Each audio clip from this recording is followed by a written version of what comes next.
that. Yeah. But it's not for everyone, and that's fine, because somebody else they can go and flip burgers or something else if they don't want to do this. Yeah, and which is a bit sad. Except that some burger flippers are, 10 times better than other burger flippers.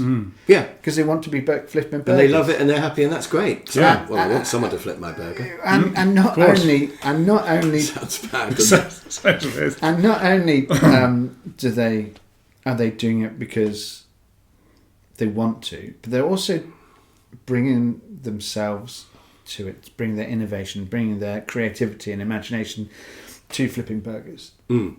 If they've got enough control over the burger flipping, they can then say, well, actually, no, if we had this equipment, we could make tangibly better burgers at a lower cost. So even making burgers could be done in a fractal, well, definitely could be done in a fractal way. Of course it is, yeah. Because they could have control of the equipment they buy, the hours they work, how they interact with their customers. Yeah. You could have a burger joint where the chef really cared and the customers knew him and loved him or her, and it was all done by one person, or perhaps a little team of 3 people who had total ownership of that area, and they decide on the process, what's on the menu, what equipment to buy, the hours they work, how much to spend on marketing. Everything could be done by those, and that's almost, I suppose, a McDonald's franchise. A McDonald's franchise is a sort of, it's a self-contained unit, I think, isn't it?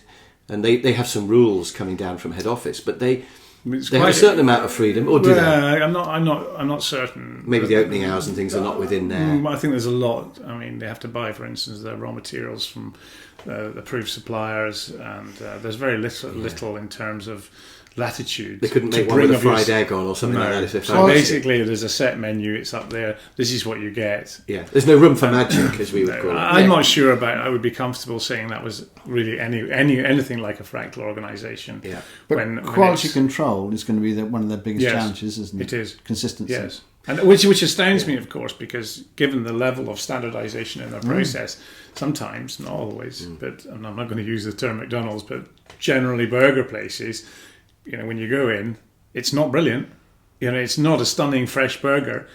And I think to yourself, well, they've gone to a lot of trouble to put a lot of machinery in here to standardise everything, and still the outcome because really is short. Deep down, the people don't really care. That's They're just in there doing a job.